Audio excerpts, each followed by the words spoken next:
and Roper's St. Francis Healthcare. Thanks for watching the Blitz on 2. I'm Brianne Welch. We are already in the 7th week of the high school football season.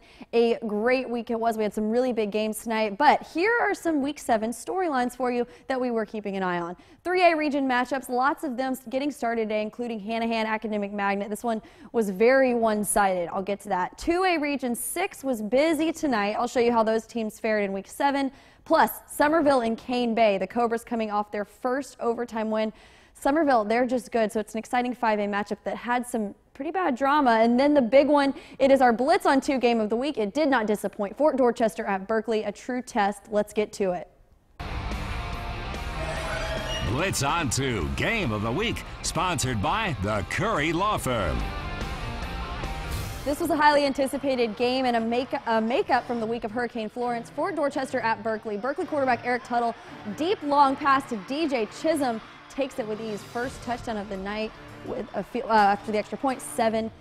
We're still in the first quarter. Tuttle again. This was all Berkley early on. Back, passes it up to Durbin Pesnell, scores another touchdown.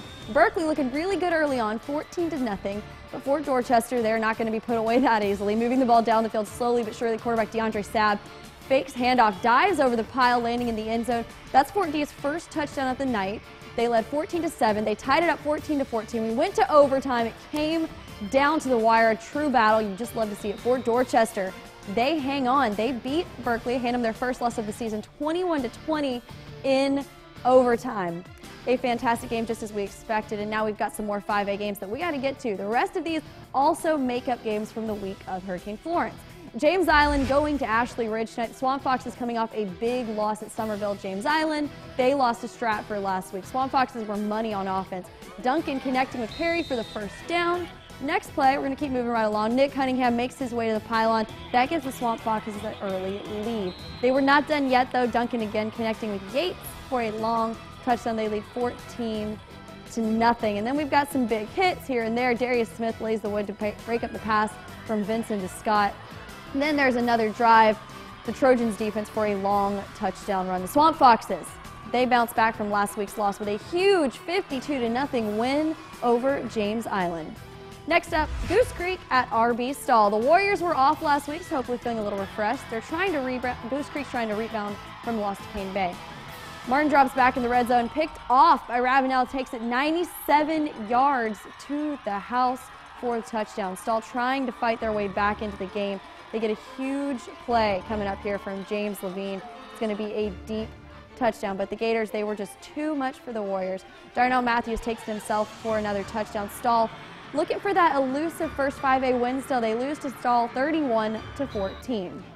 The West Ashley Wildcats, they lost to Fort Dorchester. Now they're coming to Wando, who also, they were stomped last week, who was able to rebound. This one didn't start out great, though, for West Ashley. They defer to start the game, but not long after kickoff, on their first possession, they lose the ball. Rivera for Wando recovers the fumble, so they take over naturally. Will Harris runs like a truck. A hard run, gives 32 several yards and a first down. Not long after that, the handoff, guess who?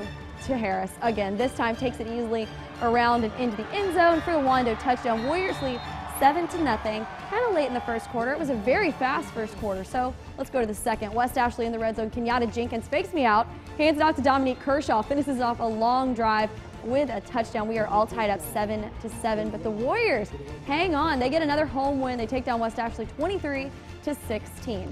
One more 5A matchup tonight. Our reigning win of the week team, Cane Bay at Sommerville. Cane Bay was excited for their test at John McKissack. Turns into an extremely hard-fought night. Green Wave quarterback Jonathan Bennett finds Pedros Rios, can't be stopped, stays in bounds, makes his way up the field, and that carry will turn into a touchdown, one of many for Sommerville.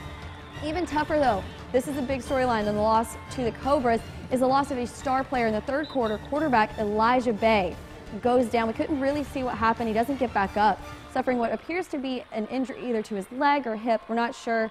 We wish him the best, a speedy recovery, and hopefully it is not too serious. The Green Wave, though, they go on to win this one at John McKissack. They win 21-7. Next week they go to West Ashley. All right, here are some more scores. Class 4A, our Region 7 matchup. Beaufort falls to Bluffton 28-14. And then we have a 4A highlight to show you. Colleton County at Camden County, a non-region matchup. This one got out of hand, and it was in a hurry. Already up 70-0, Darrell Williams doesn't look like he gets touched here. Cruise control 24-0, Camden County. Carleton County's offense, they failed to get anything going all game, scoring just 7 points tonight. Later, more Wildcats. Quick slant in the end zone. Logan Berryhill bodies the Carleton defender for another touchdown. Camden County routs Carleton County at home 52-7. Well, don't go anywhere. I'm going to take a quick break.